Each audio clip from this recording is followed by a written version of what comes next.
Toute l'actu de Grenoble-Alpes Métropole en moins de 6 minutes, c'est ici chaque week-end sur Télé Grenoble. Bienvenue. Geraint Thomas a vaincu, le Critérium a convaincu. Grenoble a pu battre la chamade du Critérium du Dauphiné au départ de l'étape avec beaucoup de public. En fait, en guise peut-être de répétition générale pour la grande boucle, reportage Charlotte Faulkner et Hugo Marseille.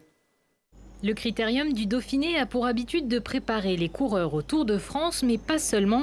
À Grenoble, c'est également le Tour de chauffe pour la ville et la métropole qui ne souhaitent qu'une chose, le Tour de France 2019 dans la capitale des Alpes. C'est ce que l'on vise pour avoir argumenté auprès de Christian Prudhomme, auprès d'ASO, effectivement la nécessité que nous puissions accueillir en 2019 le Tour de France, de fêter les 100 ans du maillot jaune.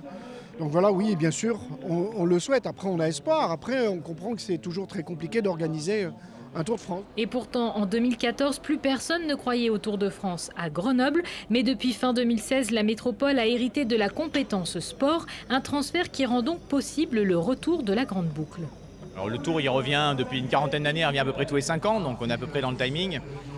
Mais effectivement, le Critérium, ça fait partie, on va dire, de notre capacité à fédérer tous les acteurs du territoire. C'est ce que j'avais dit en 2014, qu'on arrête que ce soit que la ville qui porte ces événements. C'est événements pour l'ensemble du territoire. Donc là, on est tous réunis et c'est un bon test de réussir à se réunir tous pour accueillir des événements comme ça.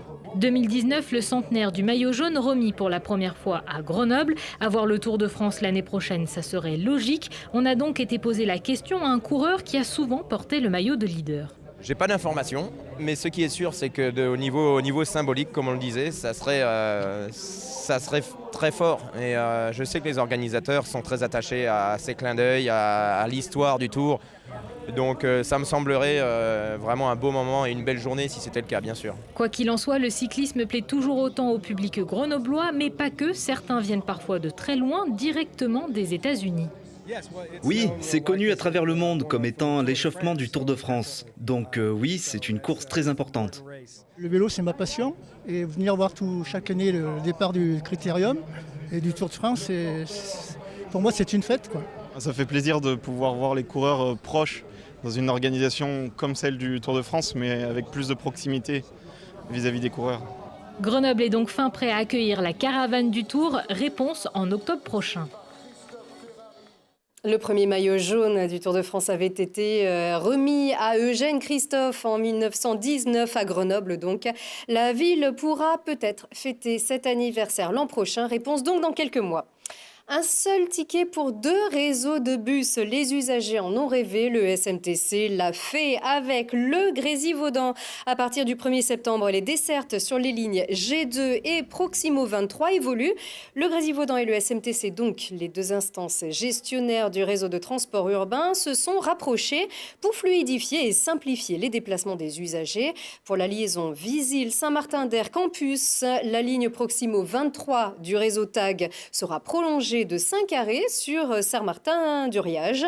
Quant à la liaison Domaine-Montbonneau-Mélan, la ligne G2 du réseau Tougo ira jusqu'à l'arrêt des Béalières à Mélan pour assurer une correspondance directe avec la ligne C1 du réseau du SMTC. Et ce n'est qu'un début.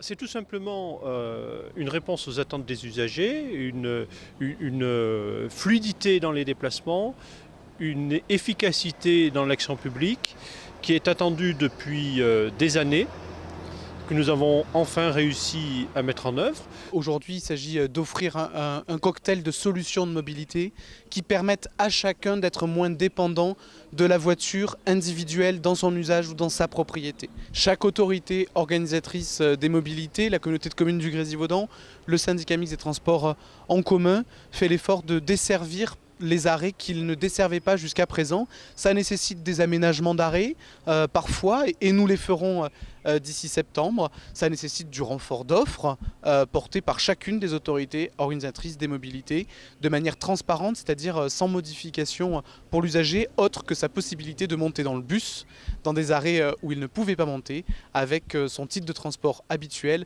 là où il avait besoin d'un autre titre de transport précédemment. Des propos recueillis par Julie Ségala. D'autres lignes devraient être prolongées et fluidifiées à l'horizon 2021, comme la chrono 1 jusqu'à Montbonneau. Des travaux d'études préliminaires sont également en cours concernant la construction de pôles d'échange à Domaine et au Sablon. Un autre grand chantier, la construction d'une autorité organisatrice de la mobilité commune au Grésivaudan et à la métropole, et qui serait donc ouverte au territoire voisin du Voironnais, du Vercors, mais aussi, pourquoi pas, de la Bièvre.